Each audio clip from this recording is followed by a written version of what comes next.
Olá, boa noite a todos os amigos que nos acompanham aí pelas redes sociais. Rafa, boa noite, obrigado por aceitar o convite, esse bate-papo, que já na introdução vamos dizer que foi um amigo nosso, né, lá da Bahia, né, Vitória da Conquista, que nos fez essa ponte, nos fez esse convite, e eu muito feliz, aceitei com toda certeza. Seja bem-vindo, viu, Rafa? Palavra para você aí. Muito boa noite, Léo. Muito boa noite a todos aqueles que nos acompanham pelas mais diversas redes sociais.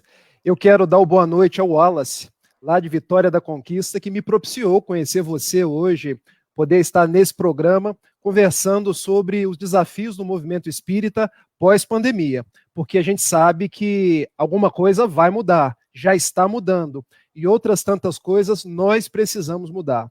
Então, que a gente possa refletir sobre isso tudo, refletir sobre nós mesmos, refletir sobre a nossa casa espírita e bater um papo. Desde já eu convido as pessoas que estão nos acompanhando, que tragam suas dúvidas, que tragam suas considerações, para que a gente possa, de fato, ter uma conversa gostosa na noite de hoje. É, isso mesmo. O pessoal está entrando no chat, começando a deixar as mensagens. E o gostoso é isso, né? O que a gente espera de hoje é um bate-papo bem solto, bem tranquilo em relação à doutrina. Qual é a nossa visão daqui para frente? Nós colocamos pós-pandemia, mas lembrando que nós ainda estamos na pandemia, então é no estágio seguinte, né, que nós estamos vivendo aí. E a intenção é que vocês deixem comentários, perguntas, que a gente vai colocando elas no meio da nossa conversa. Então, nós pensamos inicialmente em trazer esse título, né, os desafios do movimento espírita pós-pandemia, para que a gente possa pensar um pouquinho as nossas atitudes do passado enquanto doutrina e daqui para frente o que nós podemos imaginar ou olhar o aspecto doutrinário. Porque quando nós pensamos, a doutrina espírita está estruturada em práticas experimentadas no passado, né? Era uma doutrina que traz seus princípios no século XIX, onde as instituições do século XX, então, as trazem ela ali como a prática, e hoje, no século XXI, temos nós aqui vivendo o século passado, na verdade. Então, a pandemia, eu acho que ela não é o processo de mudança, a mudança já se fazia necessária, mas é uma oportunidade. Deixando bem claro aqui, né, Rafa, que nós vamos tratar o lado bom da pandemia, né? Ah, com certeza. Com Passa certeza. para você um pouquinho aí, viu? Tá, vamos lá. Eu já quero dar boa noite aí a algumas pessoas, porque quem vai escrevendo a gente já pode cumprimentar. A Fernanda, uma companheira de várias lives, o Carlos Leal, a Lourdes Jesus Souza, podem ir interagindo com a gente. Eu destaquei, Léo, algumas coisas que no nosso entendimento já está mudando. E a primeira delas é: nós precisamos nos adaptar a uma nova realidade, que é a realidade da conexão virtual, aprender a lidar com os meios digitais. Porque qual era o nosso hábito? A gente ia na casa espírita, assistia à palestra, a gente tinha as reuniões doutrinárias, as reuniões de estudo, as reuniões para fazer a nossa assistência social, as reuniões mediúnicas, mas veio um pequeno vírus e chacoalhou todo mundo, chacoalhou o mundo, fazendo que nós pudéssemos repensar as nossas vidas, repensar as nossas trajetórias e repensar o próprio modelo de casa espírita. Porque vejam, hoje, por uma necessidade de distanciamento social, nós não temos mais a casa espírita aberta. Mas isso não quer dizer que nós fechamos a casa do nosso coração à proposta espírita. Nós podemos e devemos continuar a estudar o espiritismo, a falar do espiritismo, a nos relacionarmos, ainda que por meio virtual. Então, eu acho que um grande aprendizado para todos nós foi aprender a mexer no StreamYard, a fazer as nossas reuniões pelo Zoom, pelo Google Meet, porque tinham muitas pessoas, não, eu já estou muito velho para poder mexer nessas coisas. Mas a gente sabe que questão de ser velho é questão de espírito. Nós tivemos que aprender, tivemos que nos habilitar para o uso da internet, tivemos que aprender a usar esses mecanismos virtuais, porque isso faz parte do aprimoramento do nosso espírito. porque dar continuidade ao trabalho do Cristo, ao trabalho espírita, nos requer que a gente esteja nas redes sociais, possa continuar assistindo às nossas palestras, interagindo nos nossos grupos de estudo e, sobretudo, nos atualizando. Eu penso, Léo, que nós não temos espaço mais para o mundo ir rodando numa direção e a gente ficar paralisado. Porque, veja, se eu não tivesse hoje o acesso e o dinamismo para utilizar as redes sociais, como eu faria para estar dentro da minha casa espírita? Porque será que eu acho que fazer parte de uma casa espírita é tão somente quando eu estou ali fisicamente? Não. É quando eu me integro à minha casa espírita, me integro a Jesus, me integro ao trabalho do bem da forma como é possível. E hoje nós sabemos que é possível fazê-lo através das redes sociais. Realmente, essa definição de casa, né, se nós pararmos para pensar a casa mental, a casa espírita, qual é a casa que de fato nós esperamos, né? Porque o mundo, ele mudou, né? Não pela pandemia, mas o mundo vem mudando. E é importante nós trazermos o destaque do que o pessoal mais antigo, e longe de críticas e nada disso, porque esse não é o objetivo mesmo, né? Tudo que eles trouxeram até aqui, trouxeram com muito louvor, mas é preciso agora olhar com os outros olhos. Na própria casa onde hoje eu sou dirigente, por vezes tentei levar um trabalho online e a resposta era, mas o online vai tirar a gente de dentro do centro espírita. E hoje a gente vê que é justamente o online que está mantendo as pessoas dentro da casa espírita. Então, é um fato. Eu estava numa reunião, uma live, antes de entrarmos aqui, falando com uma pessoa do Rio, uma do Sul, que agora eu não lembro exatamente aonde, uma no interior de São Paulo, em São José do Rio Preto, eu em Limeira. Então, agora estamos nós aqui, eu em Limeira, São Paulo, você em Niterói. Então, se nós não pararmos para refletir um pouquinho e pensar as possibilidades que esse momento nos deu, como que a tecnologia tem impulsionado a possibilidade da doutrina ser divulgada, nós talvez não estaremos olhando pelo aspecto positivo disso tudo. Porque as reuniões não serão mais as mesmas, né? Os estudos não serão mais os mesmos. Quando nós olhamos aqui as pessoas que estão conosco, são pessoas que estão nos acompanhando de outras cidades, de outros estados. Então, que possibilidade estamos tendo? Que oportunidade? E é hora de olhar para dentro de nós e entendermos que temos que abraçar a doutrina de fato e a oportunidade que o Cristo tem nos dado, porque se nós não olharmos assim, nós não estamos entendendo a oportunidade de momento que estamos vivendo, né, Rafa? Exatamente. E eu vejo muitas pessoas, sabe, Léo, dizendo assim, mas será que as nossas reuniões físicas vão acabar? Será que a gente não vai ter mais a casa espírita com as portas abertas?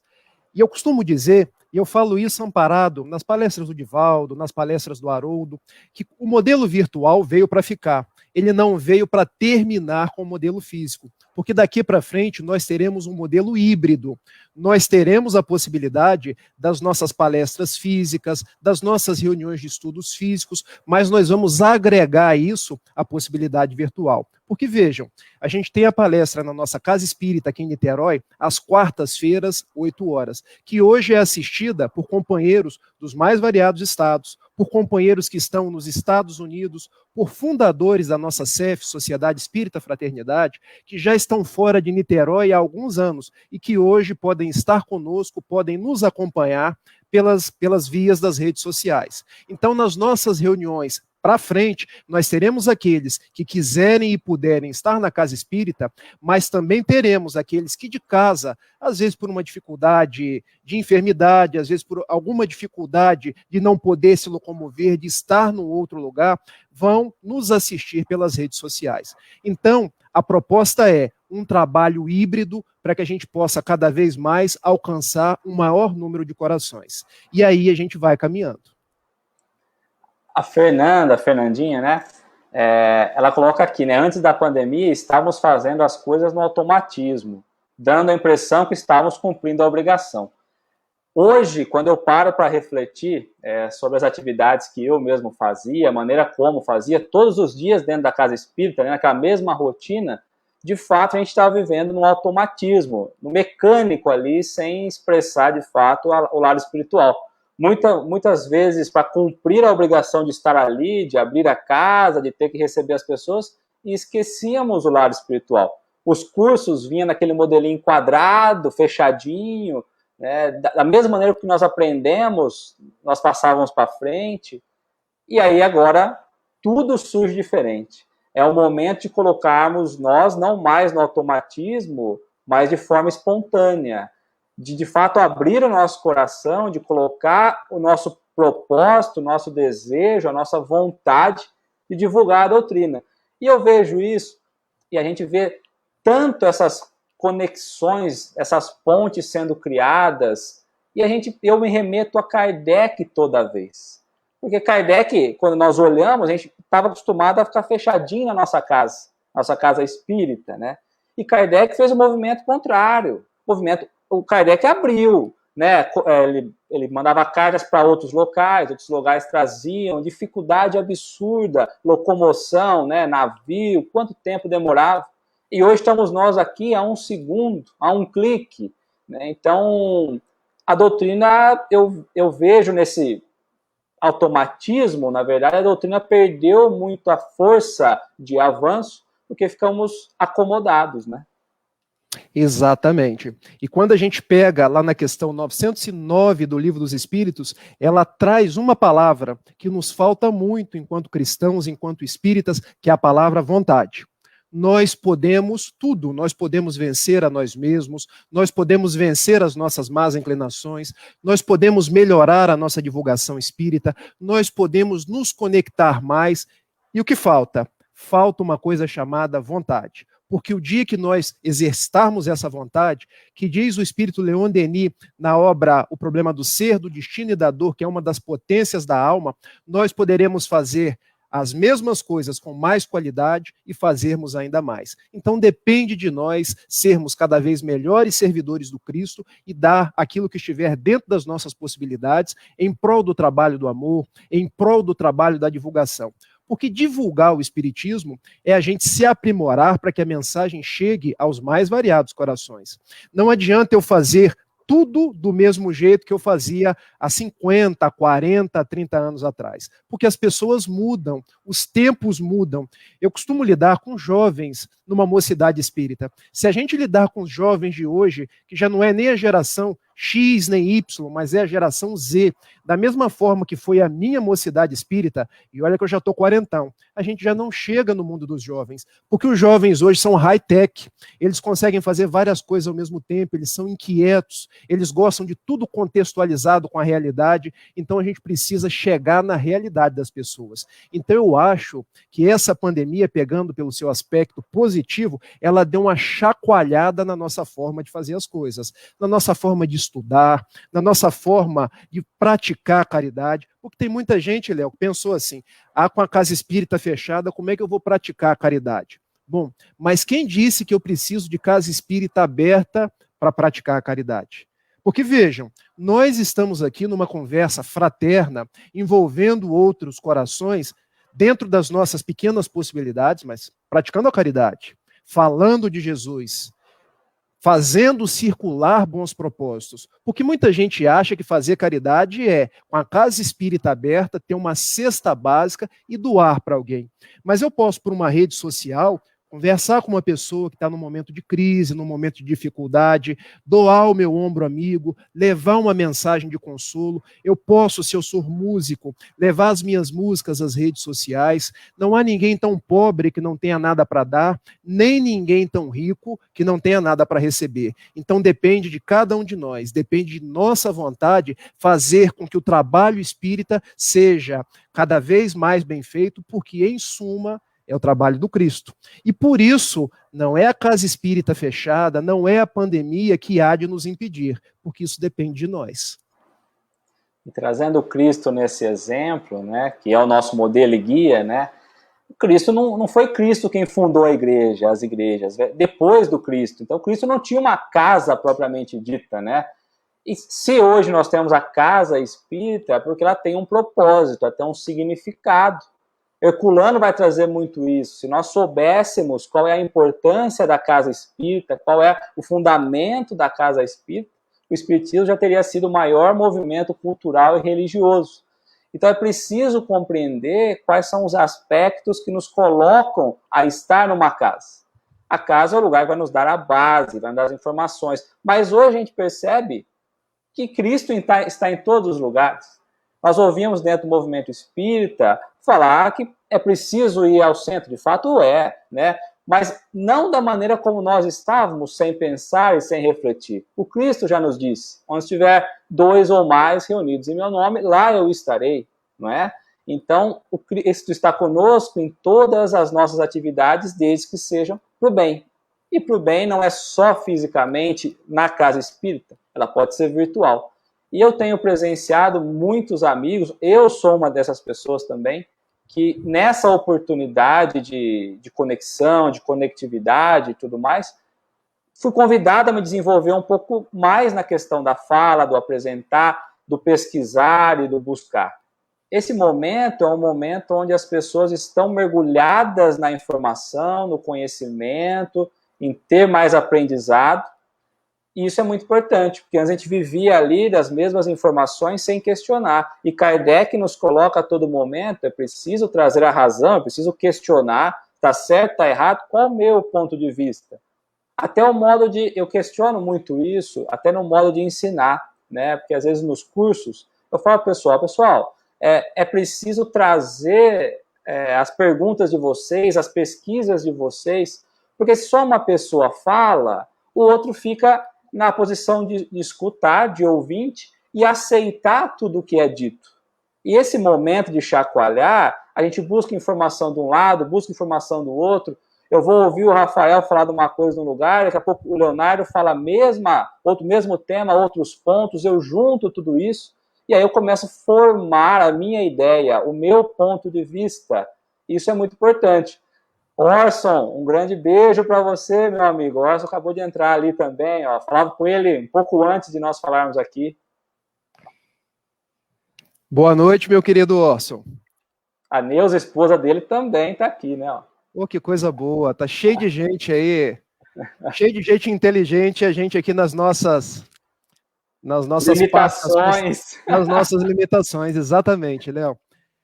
Mas ouvindo você falar, tem uma citação constante dos Atos dos Apóstolos, onde o apóstolo Paulo está lá em Atos, capítulo 17, versículos 24 e 25, quando Paulo nos diz que Deus não veio construir templos de pedra no mundo, mas veio construir o templo do amor nos nossos corações.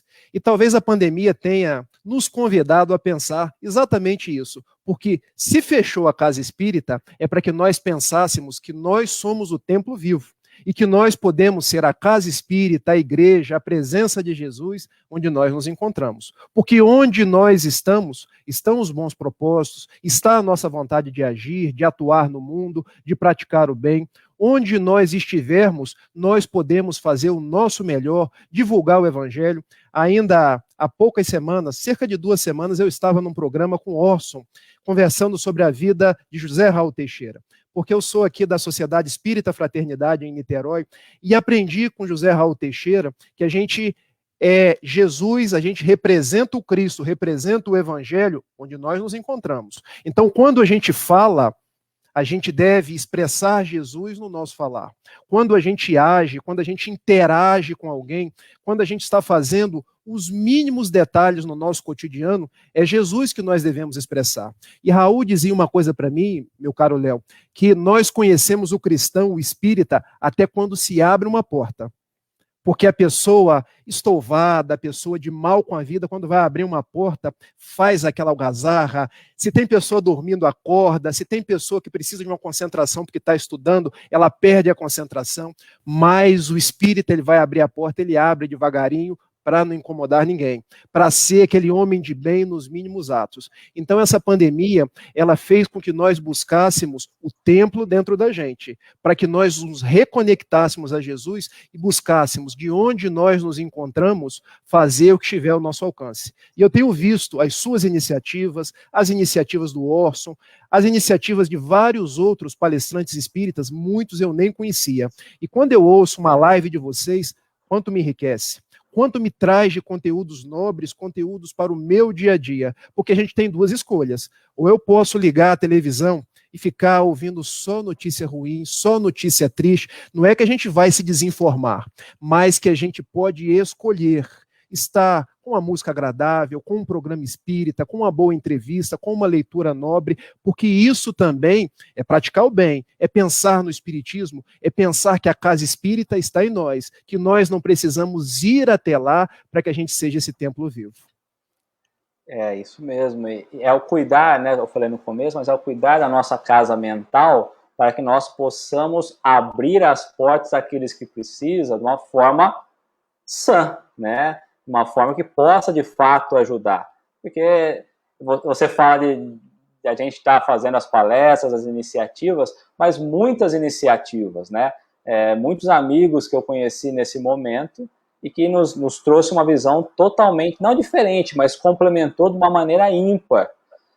E às vezes a gente espera, e a gente está esperando, que ao passar essa pandemia, passar todo esse momento, que as coisas vão voltar como era antes, que a nossa rotina ela vai ser retomada e que a casa espírita ela está ali paradinha e o dia que nós voltarmos basta abrir a porta e começar tudo de novo.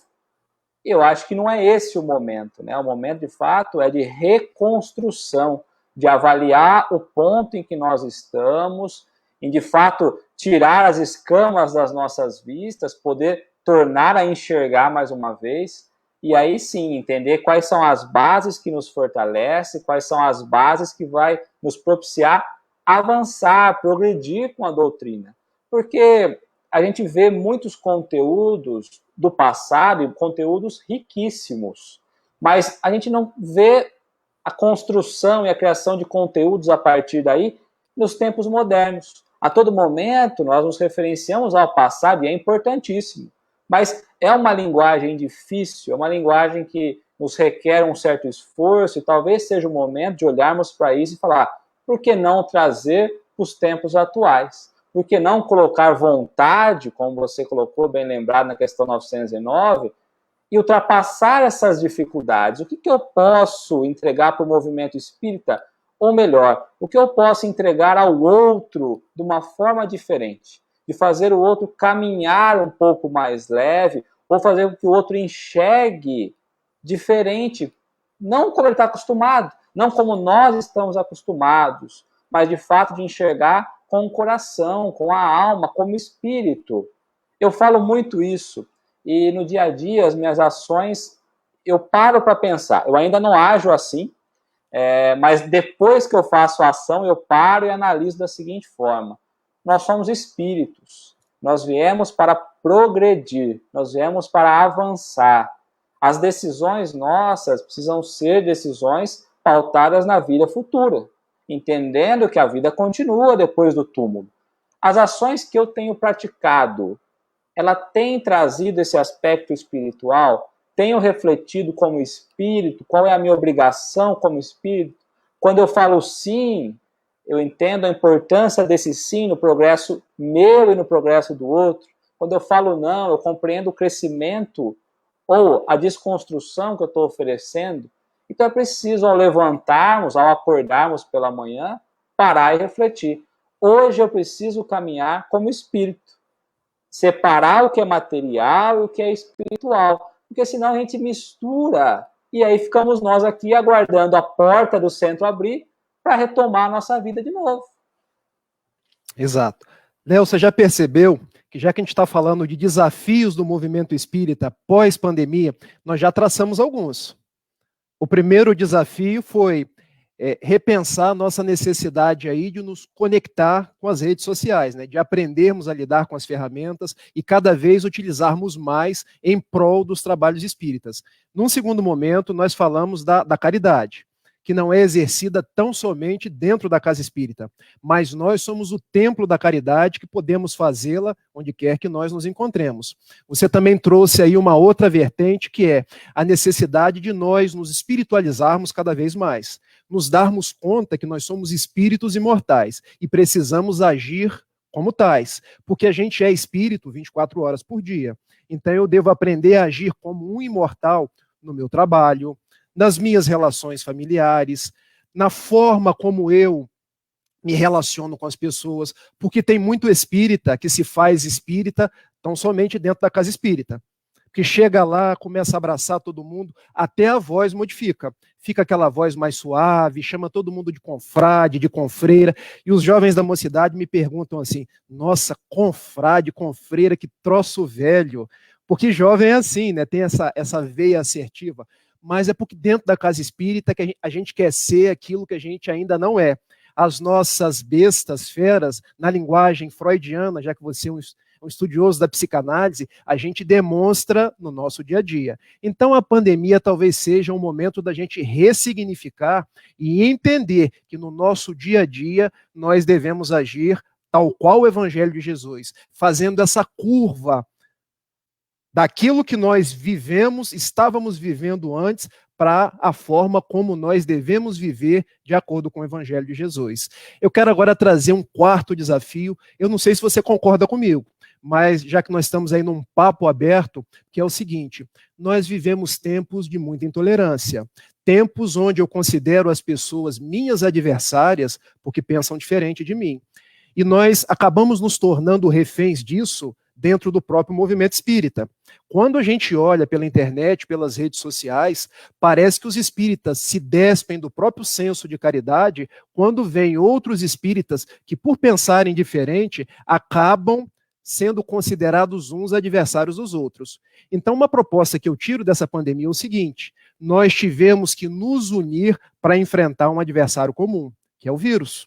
Porque o vírus, ele veio para os de esquerda, para os de direita, para os católicos, para os protestantes, para os comunistas, para os capitalistas. Então, veja, eu acho que uma das propostas pós-pandemia é a gente aprender a respeitar uns aos outros da forma como são.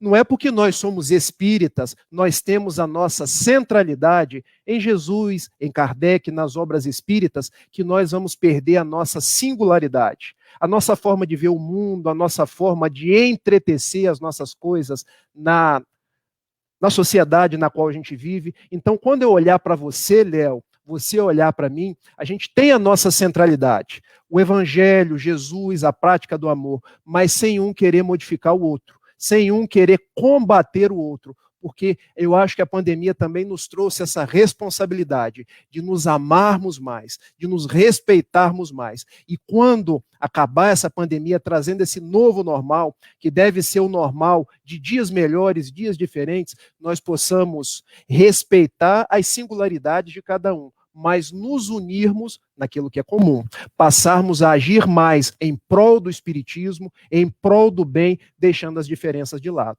Porque há uma frase de Teilhard de Chardin, que é um grande religioso francês, que ele diz que para o alto tudo converge. E quando a gente pega na questão 1009 do Livro dos Espíritos, Paulo de Tarso nos diz que nós estamos no mundo para convergir para Deus. Se nós estamos divergindo cada vez mais, brigando por política, brigando por opção sexual, brigando por questões de condição social, é porque nós não entendemos o propósito, que é o propósito de convergir para Deus. E nós, em nome das nossas divergências, que são a menor parte de nós, estamos preferindo brigar ao invés de nos amar. Exato. E nós poderíamos trazer aqui nessa questão da tolerância, desse momento que nós passamos, que é um momento que ele já estava meio que obscuro ali, né? Mas não destacado. E agora esse momento em que estamos serviu para trazer à tona tudo isso. Nós poderíamos dizer que esse momento que estamos nós passando é a mão niveladora que o Emmanuel tanto faz. Porque quando nós olhamos para o aspecto da própria morte, devido à pandemia, aqui não tem rico, pobre, não tem católico, como você colocou, não tem religião, não tem nada. Todos nós somos iguais. Todos nós estamos propícios a pegar o vírus, a desencarnar e tudo mais. Então a tolerância se faz necessária, basta olharmos para o lado. Nenhum de nós está a salvo, está seguro. Todos nós estamos em risco, não é? Que a doutrina eu vejo que ela vem trazendo ali no seu aspecto, desde quando Kardec traz então ela, toda a questão da curiosidade, depois da codificação, toda aquela parte filosófica que Kardec traz, então, até a codificação, a luta depois para que a doutrina pudesse se manter, continuar, depois Kardec desencarna toda a história que nós sabemos por trás do Espiritismo, quanta dificuldade para podermos manter a originalidade da doutrina, até que ela possa, então, trazer o seu aspecto religioso, teológico ali, né? E vivemos agora essa fase intermediária em que nós estamos, e assim como propõe Kardec na Revista Espírita, lá em 1863, ele fala dessa regeneração social, que é preciso trazer esse momento de regeneração. Então, eu acho que é esse momento que nós estamos. Olhar ou pensar, nós como espíritos, a nossa vivência social.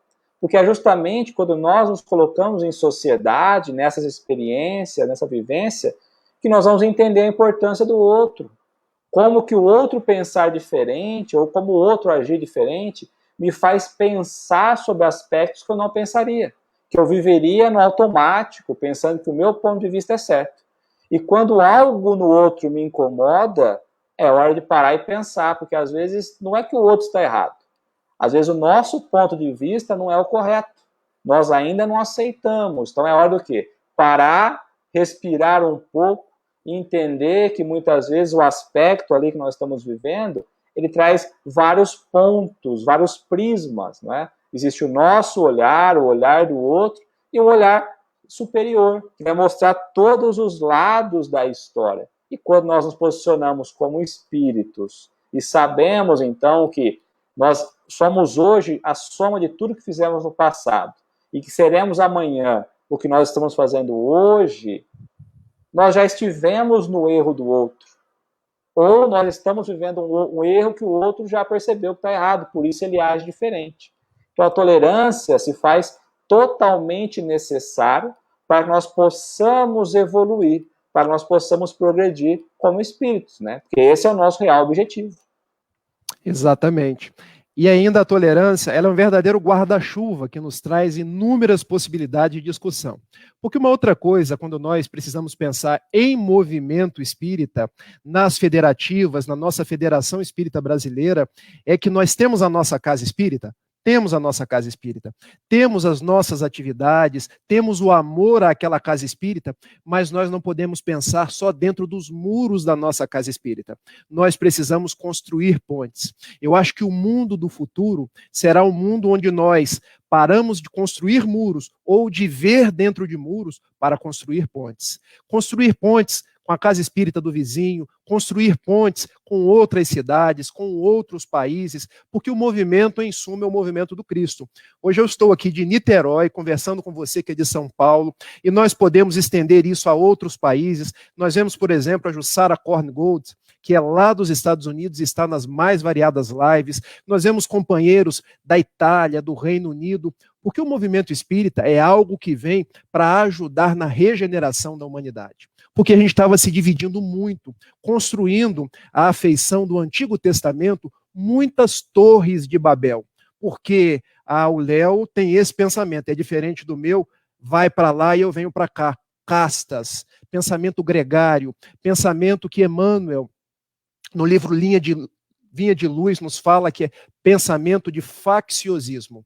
Então, um dos nossos desafios vai ser parar de ser faccioso e começar a pensar na nossa unidade. Porque nos diz o próprio Bezerra de Menezes, numa das suas mensagens mais belas, unidos somos força, separados somos pontos de vista. Então vejam, muitas vezes nós abrimos as redes sociais, escutamos as outras pessoas, muitos pontos de vista, porque cada um pensa de um jeito e tem o direito de pensar daquele jeito. E nós vamos respeitar todo mundo do jeito como pensa, mas nós temos que parar e pensar o seguinte: apesar de tudo isso, nós somos irmãos. Nós precisamos nos respeitar. Nós não vamos nos uniformizar, todos do mesmo jeito, mas nós temos um caminho comum, que é o caminho da fraternidade, que é o caminho que Jesus nos disse de um único pastor com as suas 100 ovelhas. Se uma única se perdesse, ele deixaria as 99, está lá no Evangelho de Lucas, no capítulo 15, deixaria aquela que se perdeu deixaria as 99 que estavam no redil e iria em busca daquela que se perdeu para trazer de volta. Então, todos nós somos uma dessas ovelhas e precisamos pensar nesse sentido de unidade, porque esse sentido engrandece. Quando pensamos, então, em movimento espírita não é um substantivo abstrato. Movimento espírita é dentro da concretude do que o Léo pode fazer, do que o Rafael pode fazer. O movimento espírita somos nós. O movimento espírita não é apenas o Divaldo Franco, o Raul Teixeira, eles são grandes expoentes, pessoas que nós aprendemos a gostar, respeitar, que deram suas vidas pelo espiritismo. Mas nós devemos fazer a nossa parte. Nós devemos trabalhar dentro das possibilidades, porque nós queremos um mundo regenerado. Hoje nós temos o livro A Caminho do Mundo de Regeneração, Em Busca do Mundo de Regeneração, a verdadeira obra-prima do espírito Manuel Filomeno de Miranda. Mas a regeneração do mundo começa na regeneração da individualidade. A paz que eu quero ver no mundo, dizia Mohandas Karamchand Gandhi, é a paz que começa no Rafael. Não adianta eu vociferar para fora, querendo mudar as pessoas, mudar o mundo, se eu não mudo o Rafael. Se eu não mudo a minha forma de ver o mundo, porque ser espírita é isso, não é colocar tão apenas camisas, decorar todas as questões do livro dos espíritos, do Evangelho segundo o Espiritismo, mas é viver tudo isso. E eu acho, Léo, que hoje nós estamos dentro dos nossos lares, vivendo essa quarentena para que a gente possa aproveitar desse tempo e ressignificar os nossos passos. Chegou o professor. Orson, boa noite, obrigado por aceitar o convite. Enquanto você falava aqui, Rafa, eu mandei uma mensagem para ele e ele sempre pronto, né? Entrou. Orson, prazer estar com você aqui, viu? Que conversa boa, rapaz do céu, hoje deu para ver, hoje eu estou com as 8 horas livres, daqui a pouco eu tenho compromisso, mas uns 5 minutos dá para entrar. Que conversa boa, que gostoso ouvi-los, Rafael e Leonardo. Parabéns pela condução da conversa. Falamos sobre isso um pouquinho antes, né, Orson? Estávamos falando sobre isso, né? Falamos sobre isso. Quer deixar um pouquinho aí a tua visão para a gente, a tua posição também? O Orson, Rafa, ele é um degrau acima nessa questão de ponte, de entendimento da doutrina, de ampliar. Não é sair de um ponto, é sair de diversos pontos. O Orson é um professor nisso, né? Eu amo gente, rapaz. Eu adoro ligar pessoas. É uma das coisas que mais me dá felicidade é ligar pessoas, né? E conhecer o Rafael foi um privilégio muito grande. Eu vi uma resposta que ele deu num evento, numa pergunta feita por jovens. Fiquei impressionado com a resposta dele. Gostei muito. Fui convidado, aceitou prontamente para estar conosco. A entrevista dele falando sobre o nosso querido Raul Teixeira foi algo extraordinário, né, Rafael? Foi marcante aquela entrevista. Está disponível lá no meu canal, quem não viu ainda. Então, o Rafael é um desses ícones que nós temos no Brasil, jovem, assim como você, Lenel, porque eu já estou indo de volta. Daqui a pouco, vocês é que estão agora, né? Não, você é o espírito jovem, né? O corpo talvez não mais, viu? Mas o espírito é jovem, que nos dá vontade. O cabelo branco aqui, rapaz, do lado de 2 cabelinhos pretinhos aqui, ó. Nossa, mas é melhor essa fartura de cabelos brancos do que eu, porque eu já tenho eles pretos. Mas se eu abaixar aqui, dá para contar. Ai, meu Deus. Eu acho que já tem a tonsura franciscana aqui. Mas que... Orson, você dizia, falamos em outra live sobre isso, inclusive, que você, eu não sei se foi você ou não, que falava, a preocupação, porque os jovens no movimento, cadê os jovens? E aí vem do nada e surge esse monte de gente nova, querendo falar de todos os lugares. Você que tem programa todos os dias, fala com pessoas de todo mundo, né? Eu tenho vivido essa felicidade, eu conheço muita gente, né, e tenho vivido a felicidade de trazer esses convidados. E, especialmente, eu tive uma preocupação, viu, Rafael? Foi uma coisa muito feliz que aconteceu, por exemplo, de trazer um grupo de 3 mulheres jovens, e depois trazer um grupo de 3 homens jovens, e depois trazer um grupo maduro, tanto de homens quanto de mulheres, um grupo da terceira idade, da idade mais avançada, para também trazer a sua experiência. E, de vez em quando, misturar toda essa gente. Então, isso é uma delícia de fazer, E esse Isso. momento despertou para isso, né, Orson? Não tinha esse pensamento antes, e a pandemia, esse momento que nós estamos, é que abriu tudo isso, né? Antes não dava para fazer, agora dá, né? Você pode fazer live a hora que você quiser, o dia que você quiser, e pronto. Ontem nós vivemos uma experiência com a Valéria Terra, viu, Rafael? Não sei se você conhece a Valéria Terra. A Valéria é de Manaus, de Porto Velho. Ela tem tido contatos com o espírito Peixotinho, né? E eu não conhecia ela. E tive uma referência de Alcione, que é filha do Peixotinho, referindo-se a Valéria, que fazia uma homenagem à data de nascimento do Peixotinho, que foi dia 1º de fevereiro. E no dia 1º de fevereiro, em que se referia ao nascimento do Peixotinho, fazia um ano que havia sido fundada uma casa em Porto Velho, que atende um grande número de necessitados, atendendo 300 famílias. E eu, dada a referência de Alcione, que é uma pessoa de absoluta confiança, eu escrevi para a Valéria se ela poderia contar a experiência na hora, né? E ela topou fazer ao vivo, daí 3 horas, e foi uma live emocionante, contando essas experiências maravilhosas do trabalho no bem. Então, a internet e a pandemia ocasionou isso, né? Nós estamos ligados intensamente agora. Exato. Olha, esse período que nós estamos vivendo agora, ele é tão rico e ele nos proporciona tantas coisas boas, que se não fosse por ele, Léo, eu não estava com você aqui hoje. E nem estaria com o Orson, que são, assim, 2 referências para mim. Uma mais jovem, outra jovem há mais tempo. Porque você, Orson, é um grande professor. Muito antes de você trazer esse sorriso para a gente aqui, me conhecendo, eu já te conhecia, li os seus livros, assisti às suas palestras, então aí você nos engrandece com a sua vida. Bondade sua, Rafael. Olha, eu vou dizer uma coisa para você. Depois da conversa que tive com você, eu tive a felicidade de receber um áudio do Raul logo em seguida.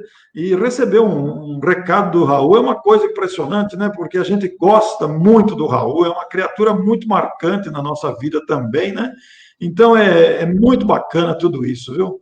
Olha, a Sueli Querubim é uma amiga de infância. Sueli Querubim é de Barra Bonita, muito divertido, que mistura boa, gostando muito. A Sueli, nós brincávamos juntos quando éramos crianças, lá em Mineiros do Tietê. Trabalhamos na mesma empresa, na mesma agência durante um bom tempo. A nossa adolescência também foi partilhada e a Sueli está aqui ouvindo a gente. Olha que coisa boa. Sueli, um abraço para você. Isso é muito bom. Um abraço, bom. Sueli.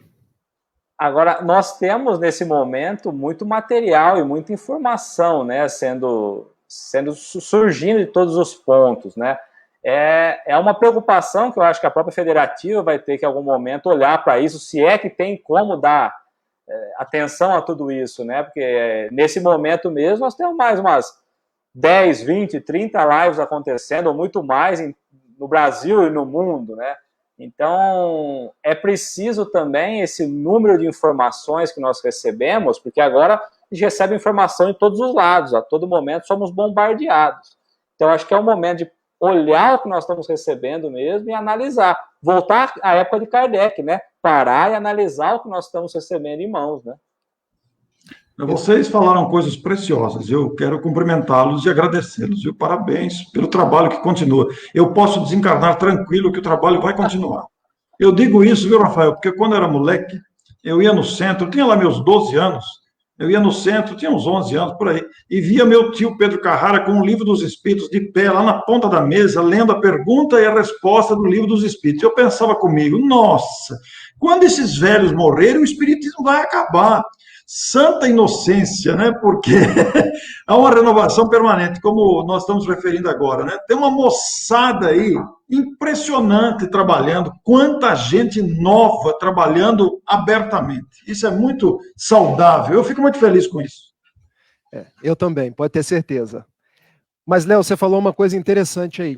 Hoje a gente não consegue ter controle mais do que é colocado na rede. Eu escutei o presidente da Federativa do Espírito Santo falando uma coisa muito interessante. Antigamente a gente chamava um palestrante para a nossa casa espírita, a gente ouvia antes. A gente quase que deixava o cara de molho um tempo para saber se ele ia falar com fidelidade doutrinária, se ele estava amadurecido para falar da tribuna, tinha todo um pré-requisito para falar. Hoje não, ele faz uma live, se tiver empatia, se tiver aquela questão de interação com as pessoas, ele tem milhares de seguidores. Mas o tempo vai dizer o que é bom e o que é ruim. Porque se a gente colocar conteúdo de qualidade, conteúdo doutrinário, isso vai ser o chamariz para as pessoas. Porque o que não é bom, isso passa. Veja, a obra espírita de Kardec, aquela obra calcada nas obras básicas, no ensino dos espíritos superiores, vem ano, passa ano, e ela continua cristalina. Quanto tempo surgiu de Kardec até hoje? Quantas propostas doutrinárias, quantas coisas que foram fetiches, me perdoe essa palavra, mas utilizando assim como coisas transitórias do mundo. O mundo já esqueceu, mas a obra fica. O que é bom ganha os nossos corações e depois vai sendo divulgado. Então eu acho o seguinte, nós não conseguiremos impedir as pessoas de ver coisas que não são boas, que não são doutrinárias, mas com o tempo o trigo e o joio vai se separando. Que bonito você falar isso, viu, Rafael? Porque muita gente se preocupa como se tivesse uma conduta fiscalizadora, mas não precisa se preocupar com isso, não, porque o que é bom prevalece por si mesmo, né?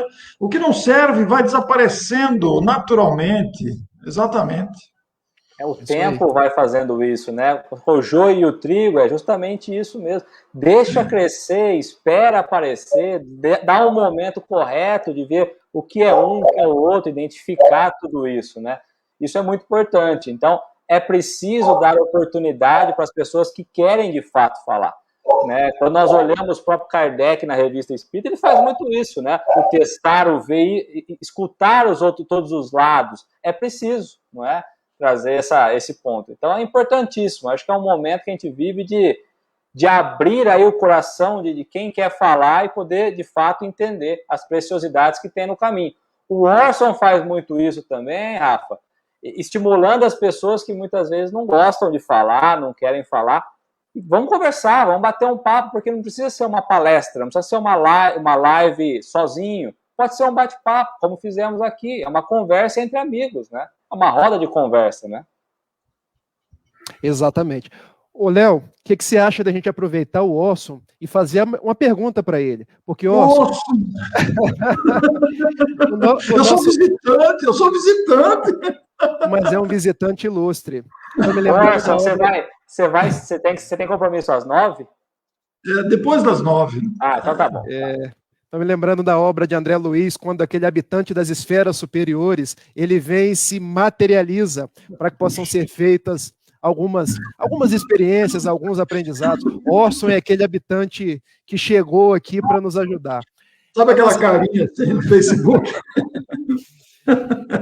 Mas, Orson, a nossa temática é desafios do movimento espírita pós-pandemia. O que você tem a dizer sobre esses desafios? O que você acha que mudou, que vai mudar, sobre as nossas posturas, sobre o nosso movimento, sobre a nossa casa espírita? Olha, Rafael e Leonardo, no começo o movimento espírita estava um pouco assustado, né? Porque uma interrupção brusca que permaneceu por longos meses. Depois houve tentativas de retomada, essas tentativas nem sempre foram bem sucedidas, alguns permanecem com pouco público, em função até de um medo, um temor natural e até de responsabilidade pela veiculação do vírus, que, como a gente sabe, se dá pela aglomeração, pelo contato pessoal. Então, muitas casas estão paralisadas, com atendimentos precários, algumas tentaram voltar e voltaram com um público muito reduzido, e agora que a vacina está tomando corpo, que vai determinar uma nova realidade de convivência social, porque nós não sabemos ainda como é que vai ser o efeito disso, né? Como é que vai ser o desdobramento, ainda é muito cedo para falar sobre isso. Então, a prudência ainda indica o uso de máscaras, que pelo jeito vai o ano todo. A prudência ainda indica todos os cuidados conhecidos aí. E o movimento espírita, ele tem procurado se adaptar.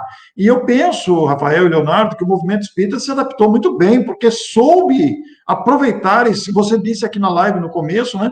Soube aproveitar esse mecanismo, esses aplicativos que nós tivemos que aprender e usar, e espalhar, e distribuir, e motivar. Quantas pessoas, eu e Leonardo fizemos isso, né? Nós dávamos, entre aspas, aulas para a pessoa aprender a manejar o aplicativo, né? Então a pessoa não conseguia, como é que faz? Vai com calma, tirar a fotografia da tela, olha, veja aqui esse botãozinho aqui, aperta aqui que agora vai, e a pessoa aprende.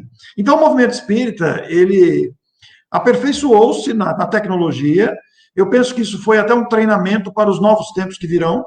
Uma vez que estejamos seguros para o convívio social, talvez vamos ter as reuniões presenciais, mas eu penso que todas elas serão atreladas à transmissão virtual, inclusive estudos. O atendimento fraterno é possível fazer também, diálogos de esclarecimento, de conforto. Nós temos que abrir uma nova frente de trabalho com isso. E as casas, por sua vez, precisam equipar-se com uma boa internet, porque nós vamos precisar daqui para frente. Uma boa internet para fazer transmissões, interação instantânea, como estamos fazendo agora. Eu penso que esses desafios só vão trazer progresso para o movimento espírita, até porque é notável como a ideia espírita se expandiu. Um tempo, voltando àquilo que nós falamos aqui, que vocês tocaram no assunto, sobre aquela ideia, quando você vai convidar um palestrante, você fiscaliza ele, fiscalizava, via palestra antes, será que dá para convidar esse sujeito? Vamos ver o que ele faz, como é que ele faz.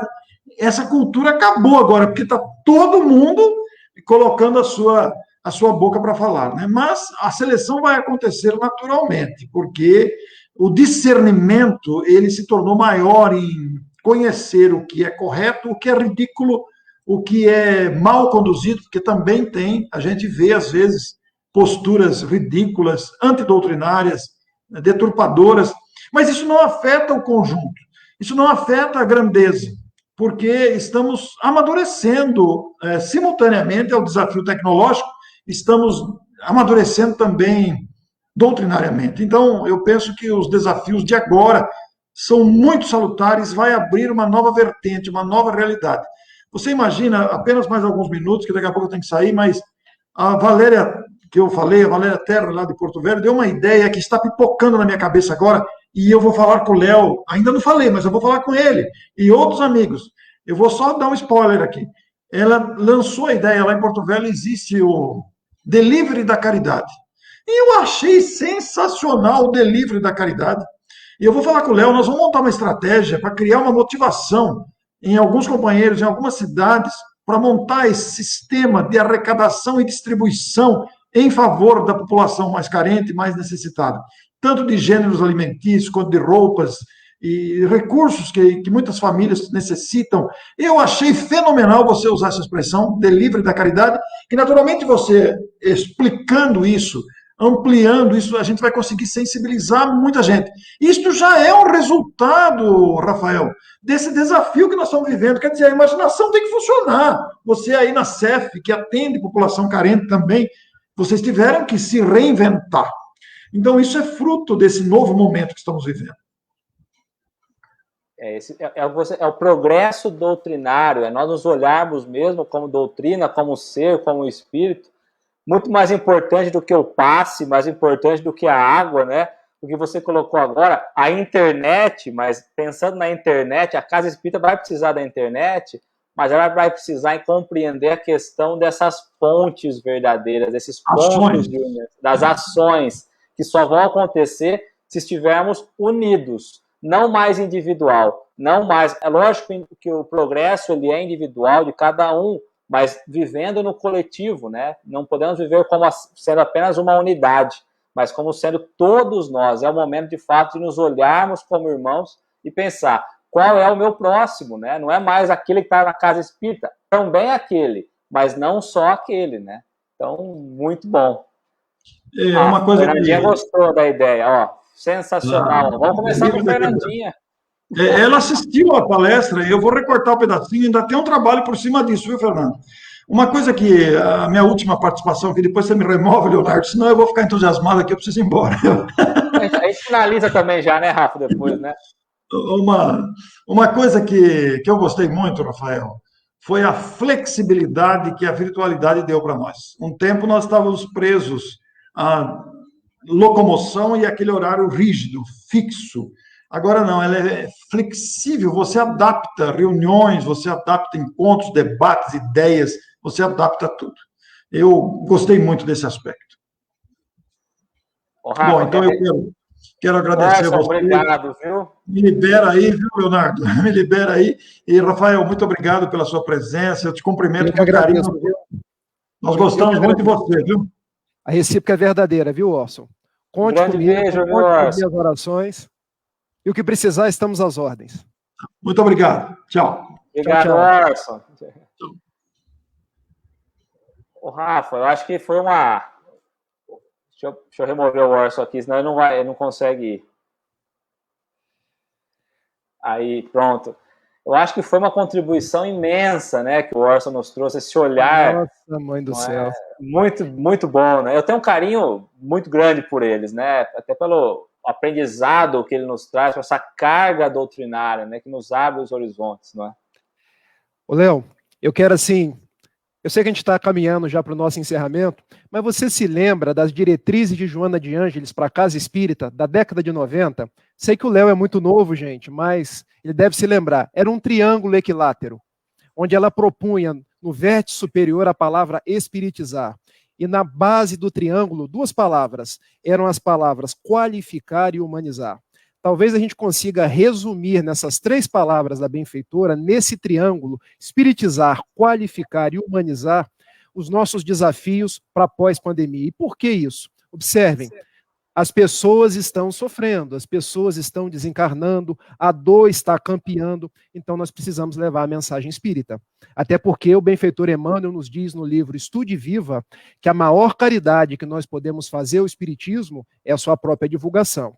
Então as pessoas precisam dos fundamentos espíritas, de saber que a alma é imortal, de saber que a dor é transitória e ela tem um mecanismo pedagógico na vida de cada um de nós, de saber que nós reencarnamos tantas quantas forem as vezes necessárias ao nosso aprendizado, de saber que nós não perdemos ninguém, que aqueles que desencarnaram estão na nossa verdadeira vida. Então, as pessoas precisam do espiritismo e nós somos esses mensageiros, não para fazer proselitismo, mas para espiritizar, levar o espiritismo onde exista as carências, as dificuldades. Mas para isso a gente precisa se qualificar. E como nos qualificar? Aprender a utilizar as redes sociais, nos capacitar enquanto trabalhadores, porque para fazer delivery da caridade, eu preciso saber como é que faz isso. Eu preciso me capacitar. Eu, para ser médium, eu preciso estudar. Eu preciso me colocar em teste, preciso me colocar em prova. Para ser um trabalhador desses novos tempos, desses tempos de virtualidade, eu preciso me qualificar cada vez mais. Para nós chegarmos no verdadeiro objetivo, que é o objetivo da humanização. Nós estamos no mundo para atendermos uns aos outros, no grande objetivo de nos olharmos como seres humanos. Porque Kardec nos trouxe a proposta da caridade para nos fazer humanos, para que nós possamos romper a casca do egoísmo, a casca do orgulho e entender que é nesse senso de humanidade que nós adquirimos a paz, a leveza e a alegria de viver. Eu agradeço, Léo, por te conhecer, por poder partilhar esse programa com você. Agradeço aí a presença do Orson e fica aí um gostinho de quero mais, para quem sabe no futuro você me chame novamente. Eu é que agradeço pela oportunidade, fiquei muito feliz, primeiro pela amizade que se começa aqui, que se inicia aqui, né? Pela oportunidade do Orson também, e com certeza nós vamos estar juntos, viu, Rafa? E deixo um convite a todos aqui, como você disse, a questão, né? O espiritizar, né? É preciso se preparar, mas que possamos ter essa vontade de criar as iniciativas, que possamos sim nos preparar, nos profissionalizar, vamos trazer assim, nos educar como espírito, mas que possamos sair do nosso comodismo, porque é cômodo a gente todo dia ir na casa espírita e voltar. Não, vamos nos colocar ao trabalho, vamos de fato arregaçar as mangas e nos colocar como um trabalhador.